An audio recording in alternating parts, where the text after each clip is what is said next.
Hello अस्सलाम वालेकुम everyone, welcome to my channel the doctor screen. तो आज का जो हमारा वीडियो है वो है यूरोपियन फोर्स के बारे में। तो आइए आज लोग इंटेस्टिनिटी का इस्तेमाल कैसे करना है इस मेडिसिन का, और इसका काउंटर इंडिकेशन और साइड इफेक्ट क्या होता है, और इसको यूज कहाँ करते हैं, उन सब के बारे में डिस्कस करेंगे। तो वीडियो में बने रहिए और आइए वीडियो को स्टार्ट करते हैं।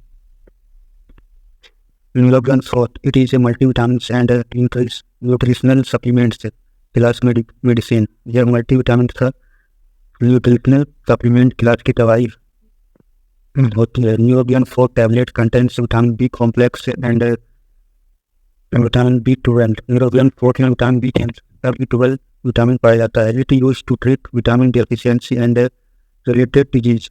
और बहुत सारी चीज़ों में इसका इस्तेमाल करते हैं। तो आइए फिर देखते हैं कौन कौन चीज़ों में इसका इस्तेमाल करना चाहिए। इसका इस्तेमाल विटामिन की कमी पूरा करने तथा इससे उससे जुड़ी बीमारियों को ठीक करने में की जाती है। तो विटामिन की कमी से जो बीमारी होती है उन सब बीमारियों को ट्रीट करने में, और उसका अगर किसी को विटामिन की डेफिशिएंसी हो गया है तो उसको पूरा करने में ये दवाई हेल्प करता है। तो इसका देख लेते हैं। सबसे पहले कंपोजिशन इस मेडिसिन का क्या होता है न्यूरोबियन 4 का।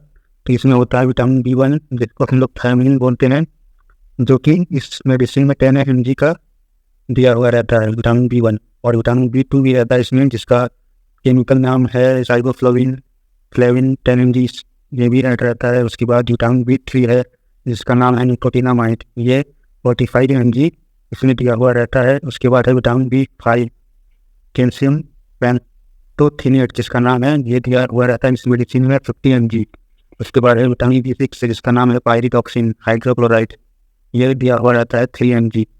और इसके बाद है विटामिन B12 जिसका नाम है साइनोकोबालामिन, ये दिया हुआ रहता है 15 mg मेडिसिन में।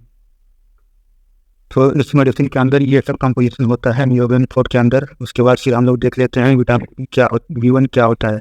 It helps to production neurotransmitter and increase function of heart and neurons.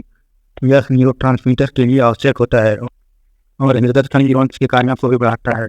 ये क्या करता है बेसिकली, न्यूरोट्रांसमीटर जो हमारा ब्रेन में होता है उसको, उसके फंक्शन को इंक्रीज करता है, और हार्ट एंड न्यूरॉन से ये दोनों के फंक्शन को रेगुलेट करता है।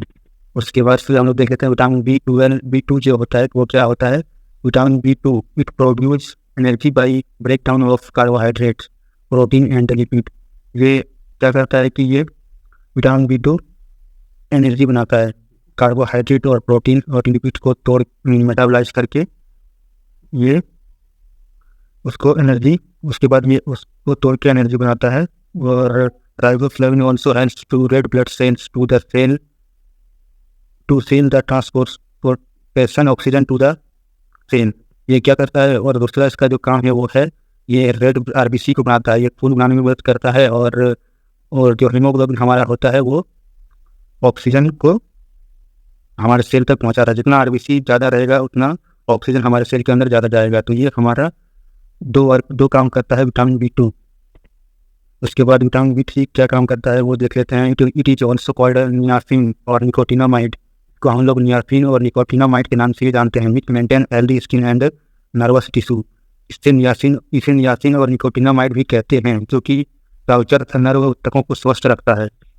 Vitamin B5 it is important for synthesis of enzyme which is required for metabolism of carbohydrate vitamin and lipid. यह एंजाइम बनाने में मदद करता है, जो हमारा शरीर में खाना बनाने के लिए एंजाइम होता है उनको बनाने में ये मदद हेल्प करता है, जो कि कार्बोहाइड्रेट प्रोटीन और लिपिड को मेटाबोलाइज करने में, और कार्बोहाइड्रेट प्रोटीन और लिपिड ये सब को मेटाबोलाइज करने में हेल्प करता है। उसके बाद देख लेते हैं विटामिन B6 का क्या काम होता है।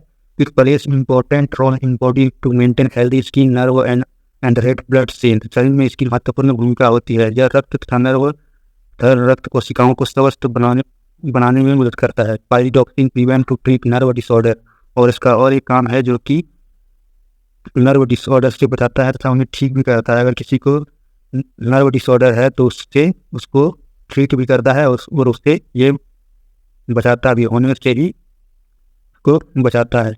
उसके बाद देख लेते हैं विटामिन B12 का क्या काम है। Cyanocobalamin help to production of blood cell in bone marrow. Cyanocobalamin bone marrow के अंदर रक्त को कोशिका रक्त कोशिका बनाने में सहायता करता है। जो हमारा B12 होता है वो क्या करता है कि बोन मेरो के अंदर बोन मेरो क्या करता है कि हमारे शरीर में रेड ब्लड सेल हमारे शरीर में रेड RBC बनाता है, रेड ब्लड सेल बनाता है, खून को बनाता है, और उसी को विटामिन B12 उसके अंदर जो ये बोन मेरो का सेल होता है उसको बनाने में ये विटामिन B12 हेल्प करता है। ये बात फिर देख लेते हैं कि विटामिन B के कमी से क्या प्रॉब्लम होता है, कौन सी बीमारी होती है। विटामिन B1 इसकी कमी के कारण eating polished and white been,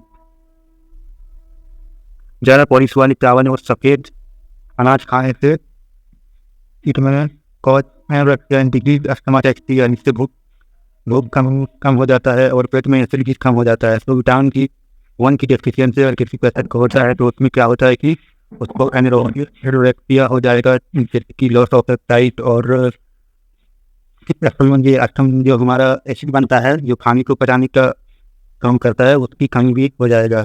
और उसका जो दूसरा काम है वो है due to deficiency can cause fatigue and mental disorder, और इसके डिफिशिएंसी से थकान होगा, कमजोरी होगा और मानसिक बीमारी यानी साइकोसिस भी हो सकता है।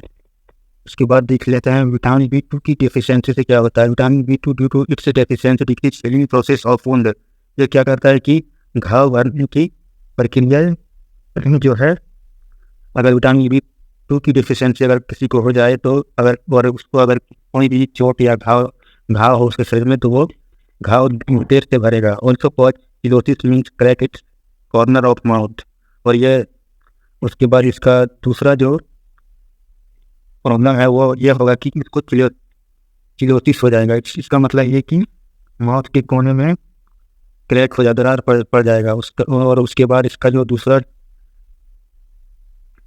इसके डिफिशिएंसी से जो दूसरा डिजीज होता है वो होता है कैनोक्सोकॉच इकोलोसाइट्स स्वेनिंग टंग, और इससे क्या होता है कि ग्लोसाइट्स हो जाता है जो अर्थात जीभ में सूजन हो जाता है इसकी कमी से। और उसके बाद देख लेते हैं विटामिन B3 की डेफिशिएंसी से क्या होता है। Due to deficiency can cause pellagra disease, इसकी कमी से पेलेग्रा नामक बीमारी होती है। Pellagra is a severe skin related disorder, pellagra एक बहुत ही सीवियर स्किन रिलेटेड डिसऑर्डर है। Also cause anorexia and indigestion, और इसका जो दूसरा प्रॉब्लम होता है इसकी कमी से वो ये होता है कि उसको एनोरेक्सिया हो जाता है, यानी कि भूख ना लगना, और जो पाचन क्षमता होता है, जो पचाने की क्षमता होता है हमारे शरीर में वो कम हो जाती है। उसके बाद विटामिन B5 की डेफिशिएंसी से क्या होता है। Vitamin B5 deficiency rare but symptoms can see such as, vitamin B5 की कमी बहुत कम लोगों को होता है, इसके लक्षण देखे जा सकते हैं। फटीग, इससे जो प्रॉब्लम होगा वो ये होगा कि इसको थकान होगा, इंसोम्निया, नींद नहीं आना, डिप्रेशन, तनाव होना, बर्निंग फीट, पैरों के तलवों में जलन होना, ये सब विटामिन B5 की डेफिशिएंसी से होता है। और उसके बाद फिर हम इसे कहते हैं vitamin B6 deficiency. Vitamin B6 deficiency can cause microcytic anaemia, vitamin B6 की कमी से माइक्रोसाइटिक एनीमिया हो जाता है। अगर किसी के अंदर विटामिन B6 की कमी हो जाए तो उसको माइक्रोसाइटिक एनीमिया हो जाएगा। माइक्रोसाइटिक मतलब जो हमारा RBC है उसका जो नॉर्मल साइज है वो उससे छोटा हो जाएगा, और इसी को हम लोग बोलते हैं माइक्रोसाइटिक एनीमिया। और उसके बाद vitamin B2 microcytic anaemia which decrease the size of RBC, जैसे मैंने पहले ही बोला। और इससे जो दूसरा प्रॉब्लम होता है वो ये होता है कि due to deficiency can cause some dermatological disease, और इसके डेफिशिएंसी से कुछ स्किन डिजीज भी हो सकता है। उसके बाद लास्ट और आप भी देख लेते हैं तो जो vitamin B12 deficiency, vitamin B12 की कमी के कारण due to deficiency many problem are seen, इसकी सभी प्रकार की समस्या देखी जा सकती है, जैसे कि विजन लॉस, देखने में समस्या, डायरिया होना, कॉन्स्टिपेशन होना, लॉस ऑफ एपेटाइट, भूख ना लगना, वॉकिंग प्रॉब्लम, चलने में समस्या आना, ये सब प्रॉब्लम हो सकता है हमारा विटामिन B12 की कमी से। और फिर हम लोग देख लेते हैं कि न्यूरोबेन 4 का यूज कैसे करना है। रिकवरी ऑफ एनी डिजीज और इन्फेक्शन, इसका इस्तेमाल बीमारी को ठीक करने तथा संक्रमण होने पर किया जाता है। During the pregnancy and lactation, गर्भावस्था में तथा दूधास्त्रावन में इसका यूज करते हैं। उसके बाद also helpful for mouth ulcer, मुंह के छाले को ठीक करने में इसका इस्तेमाल करते हैं। और इसका और इस्तेमाल है भूख बढ़ाने में भी मदद करता है। Also use for mild and treat body weakness, और इसका इस्तेमाल अगर किसी को विटामिन की डेफिशिएंसी है उसको पूरा करने में किया जाता है, और अगर किसी को थकान और कमजोरी होता है तो फिर हम लोग इस टैबलेट का इस्तेमाल करते हैं।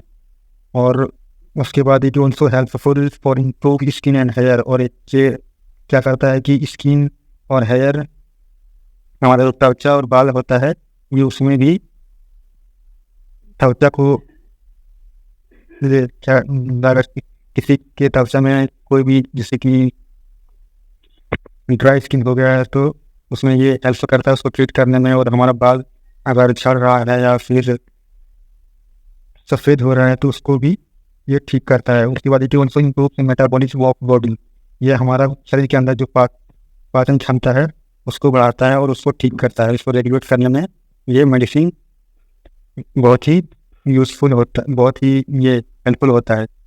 उसके बाद देख लेते हैं इसके साइड इफ़ेक्ट क्या क्या है। साइड इफ़ेक्ट है इस मेडिसिन को यूज़ करने पर कुछ कॉमन साइड इफ़ेक्ट हो सकते हैं, जैसे कि अगर कोई हाई डोज इसको कंज्यूम कर लिया, अगर ज़्यादा ले लिया दवाई, जितना इसका डोज है उससे ज़्यादा अगर ये दवाई मेडिसिन को यूज़ कर लिया तो इससे क्या होगा कि एलर्जिक रिएक्शन हो जाएगा। एलर्जिक रिएक्शन इसलिए होगा क्योंकि ओवरडोज होने पर एलर्जिक रिएक्शन हो जाएगा। उसके बाद टॉक्सिसिटी हो जाएगा इसका, एक्सेसिव यूरिन, अधिक यूरिन पास आउट होगा। उसके बाद डायरिया, दस्त, बार बार दस्त जाने का मन होगा जिसको हम लोग डायरिया बोलते हैं। उसके बाद स्लीपीनेस, नींद ना आना, इंसोम्निया में पेशेंट को हो जाएगा इसको ओवरडोज करने पर। और उसके बाद फिर देख लेते हैं इसको इस्तेमाल कैसे करते हैं। इसका जो डोज होता है वो होता है ओडी, दिन में एक बार सिर्फ लेना है और तब तक लेना है जब तक कि जितना भी प्रॉब्लम हमें बताया, जितना भी डिजीज मैंने बताया उन सब डिजीज में से किसी को भी अगर कोई डिजीज है और उसमें ये मेडिसिन अगर प्रेस्क्राइब करते हैं तो वो डिजीज ठीक होने से 1 हफ्ते के बाद बंद करना है। जब तक ठीक ना हो जाए तब तक इसको कंटिन्यू करना है, और अगर ठीक हो जाए तो फिर उसके 1 हफ्ते के बाद इसको बंद कर सकते हैं। और अगर आपको जैसे कि विटामिन का टेस्ट, अगर विटामिन का टेस्ट हम लोग किसी का लेवल देखना है विटामिन का, तो उसका लेवल हम लोग विटामिन का टेस्ट करा के देख सकते हैं। अगर वो नॉर्मल रेंज में आ जाए, विटामिन का जो नॉर्मल रेंज होता है उस रेंज में आ जाए तो फिर हम लोग इसको बंद कर देंगे। अगर नॉर्मल रेंज से कम है तो इसको हम लोग चालू रखेंगे, और जब तक ये नॉर्मल रेंज में आ जाए हमारा विटामिन का लेवल, तब तक हम लोग इसको कंटिन्यू करेंगे। और जब एक बार नॉर्मल रेंज में हमारा लेवल आ जाएगा विटामिन का तो फिर इसको हम लोग बंद कर सकते हैं।